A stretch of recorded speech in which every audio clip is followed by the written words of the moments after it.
In this video, I'm going to talk about the key takeaway that I learned from being out in the Whistler backcountry doing a ski touring trip over the last week, and kind of the biggest takeaway, the biggest lesson I learned from literally almost dying and how it relates to sales and becoming a better salesperson. So to give you a bit of context, I just got back yesterday. Today is my first day back.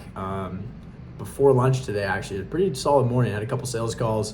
Got 31K in verbal yeses, which is pretty cool. Got a follow-up set for 2 days from now, so we'll see what happens. But really cool guys and really excited to serve them. But anyways, for the last week, I was out in the mountains just doing some backcountry skiing with some buddies that I haven't seen in a long time.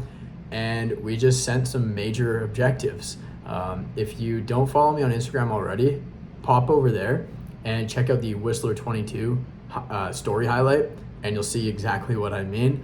But anyways, on the second trip that we did, it was very interesting. We were climbing up. It was very steep.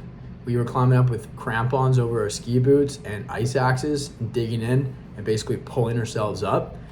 And I'm not a fan of heights. We were super exposed, which means if you fall, you're pretty much like tomahawking down like a couple hundred feet, and you're probably not making it out of there in one piece. So very dangerous, very risky, very exposed. However, as somebody who has always been afraid of heights and exposure, and it really makes me anxious and terrified, to be honest, there was something really interesting that I noticed about myself while I was doing that. So when we got to the top, it was really windy and it was just very scary, and we're on this little narrow ridge. We had to ski back down. But anyways, once we did, I skied down about like 15 feet from the top. And then one of my skis popped off about 15 feet above this point, where it was pretty much like a sheet of ice about this steep. And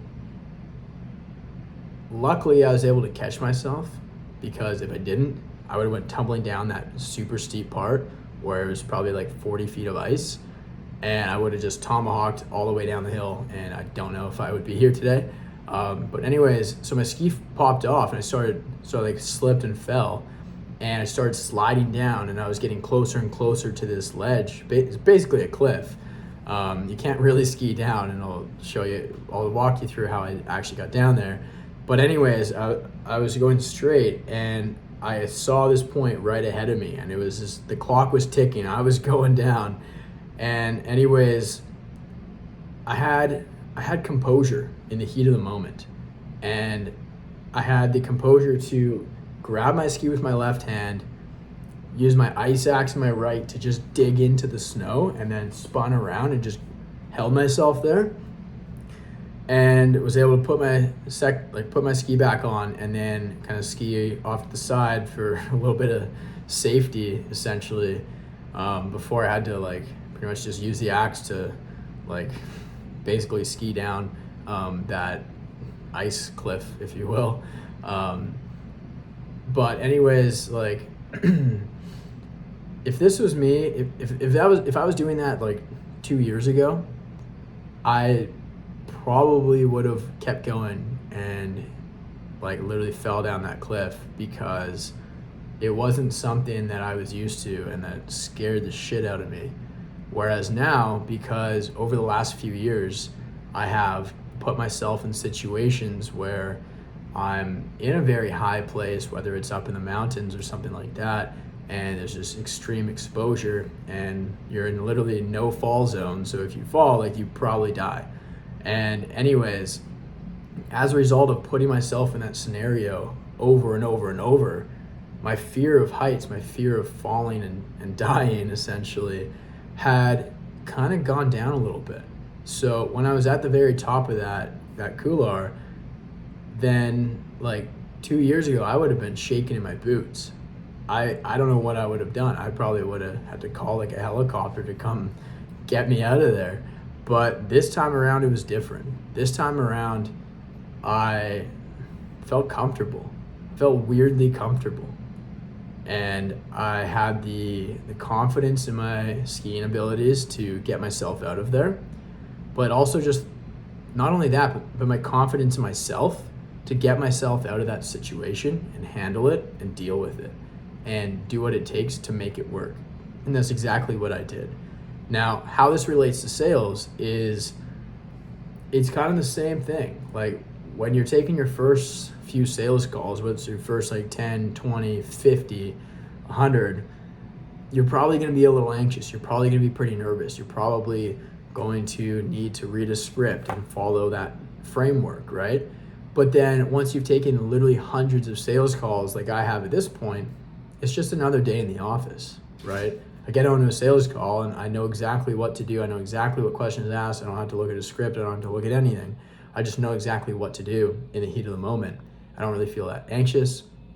Even if I'm talking to somebody who's doing like 300 grand a month and looking to get help to scale up, like we literally have clients that we've signed that do that. One of our clients does like 800 grand a month with his business, and he came to us to help him build out a coaching offer, and no problem, right? It's just another person, another client, another prospect. And the only reason that that's the case is because I've just taken so many reps, and I've done so many reps, I've taken so many calls before that, whereas now I'm super comfortable on a Zoom call with somebody, and it's just second nature to me, right? And that's kind of the same parallel to that skiing event as well, right? If I had not been in a situation like that before, that was the first time I was in a really high place up in the mountains in literally the middle of nowhere, hours from anybody, and in this very steep and honestly pretty sketchy and terrible visibility spot that was really dangerous. If I hadn't been in a situation like that before, then I don't know what I would have done. But because I had put in the reps, because I have had that experience, it was okay. And I was okay. I didn't panic. I just said, okay, I gotta figure this out. I gotta control myself here. I gotta keep composed and keep cool, calm, collected. And that's exactly what I did. But because it was kind of muscle memory, because I put in the practice and put in the reps and exposed myself to those uncomfortable environments and those uncomfortable situations before, then my body was a lot more responsive in terms of actually figuring it out, right? Because if I kept sliding for a few more seconds, I would have been gone, right?